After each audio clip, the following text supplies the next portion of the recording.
Hello! Nagbabalik ang Good Morning Kapatid. O eto po, mula sa comics ni Carlo J. Caparas, ginawang pelikula ang Lumuhod Ka sa Lupa noong 1986 na pinagbidahan ni Sir Rudy Fernandez. Yes, Mau, ngayon naman po dadalhin na siya sa telebisyon na mapapanood natin araw-araw dito sa TV5. Huwag na natin patagalin pa, kakusapin natin ngayon ang naggagandahan at napakagwapong cast ng Lumuhod Ka sa Lupa. Siyempre, Timmy, Sid Lucero, Ren Ascanio at Sara Labati.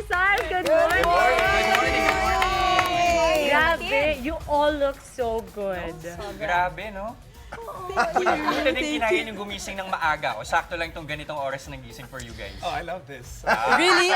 Opposite kami kay Timmy kasi kami ni Sarah parang hindi kami masyadong morning person. The kids, automatic. Pero pag ano, Kaya. Medyo wala hirap. yung kids. Yeah. Same. Fresh na fresh. Oo, di ba? Oo. Okay, So, let's start off. Siguro ako na lang, bilang artista, di ba? Kayo, mahirap na kasing gumawa ng original ngayon na pyesa and you'll create the characters. This time, what's interesting is you're actually recreating a classic. And I want to ask Sid, because Sid is actually playing a very, very important role here. Sid, tell us more To at me, trivia. mas importante Yeah, daw siya at sa trivia akin. about your role. Yeah, apparently Miguel Aguirre was my dad's character. Oh, Yeah. wow! Yun, I never saw the film, but I'm kind of familiar kung paano niya ginagawa yung trabaho. So, I have an idea how he did it. And I'm not doing that. Grabe! added pressure ba yun?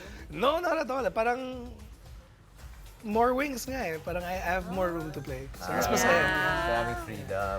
hindi naman nape-pressure tong Sid Lucero. Meron din. Kami yun Can I nape-pressure. just say, sobrang saya ka eksena. Kasi ang galing, ang Right. husay. Even Ren, kahit saglit lang yung mga scenes natin. Pero si Timmy talaga. Yung As in, fishing? every What's time, no. Every time na siyang ka-excited ako, parang, oh my gosh, nakaka-pressure.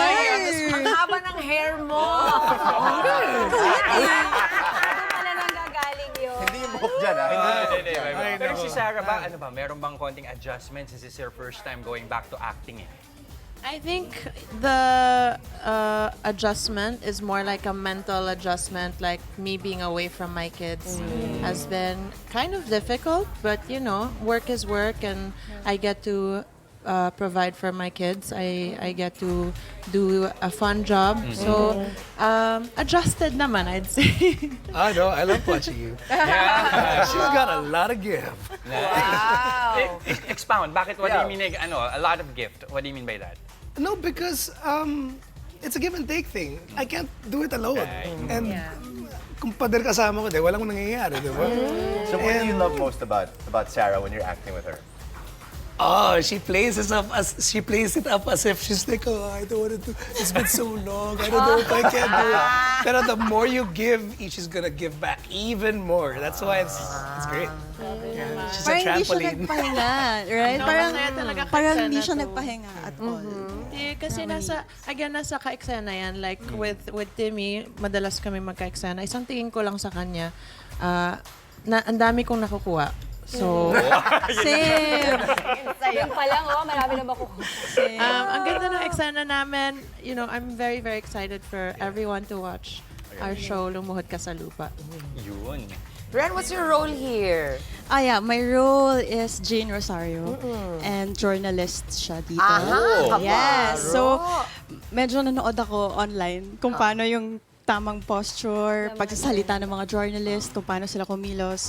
Pero of course, mas importante kasi sa akin yung core ng character. So, mas inaral ko kung ano talaga yung flaws niya, kung ano siya as a person.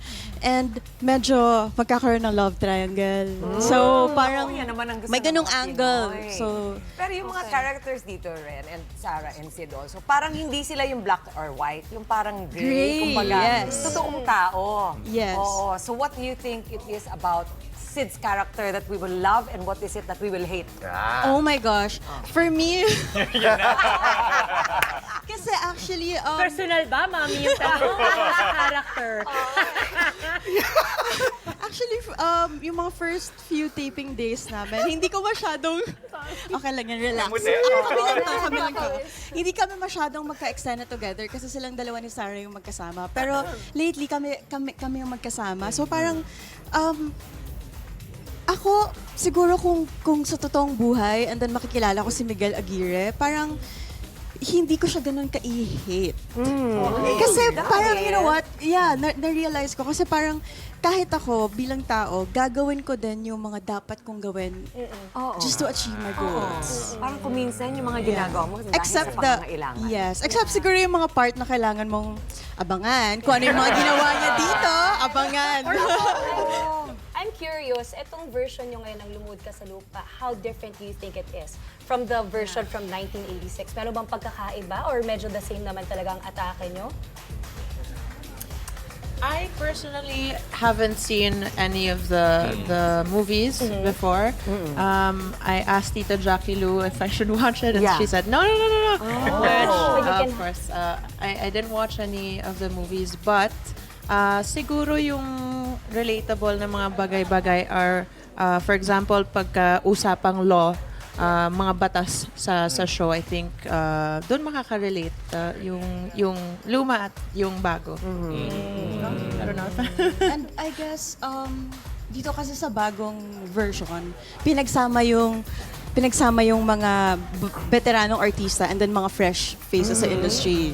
So I guess yun din yung bagong aabangan ng mga tao kasi meron silang mga bagong makikilala and may mga bagong additional characters actually na may mga iba't ibang kwento rin. And of course, may mga, kumbaga, ambag sa story and mas naging makulay yung bawat episodes kasi may mga bagong characters. Ako siguro, sabihin ko na lang na, Mami, na ako na-excite ako because, again, this is a new take on something that was not even a prerequisite for you to watch, which is exciting because ibig sabihin may bagong atake ang mga director ninyo and kayo din. And I think what excites me most is that, Sarah, you will be on air every day. We get to watch you, your beautiful face, and so excited for your acting. Ren also.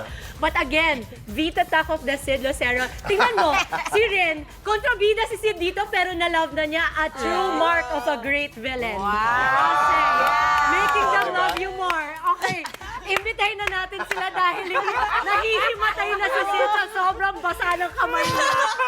Sid, simulan mo na. Kapatid, bilang hindi na kinakaya ni Sid Lucero, magsisimula na po ang pinakabagong revenge drama sa Hapon Champion ng TV5. Pinangungunahan ni Kiko Estrada, Sara Labadi, Ren Escanio, and yours truly. Abangan niyo po mamayang 2:30 p.m. ang pilot episode ng Lumuhod Ka sa Lupa. Pagkatapos po yan ng Eat Bulaga at para naman sa mga hindi makakapanood mamayang hapon, meron po kaming same day catch-up din ng 8 p.m. sa Sari Sari Channel. Alright, maraming salamat sa pagbisita, Sid, Ren, and Sarah. Good luck po sa lahat ng bumubuo ng Lumuhod Ka sa Lupa. Thank you, Ngayon guys. naman, Thank you, Thank you guys. Thank you.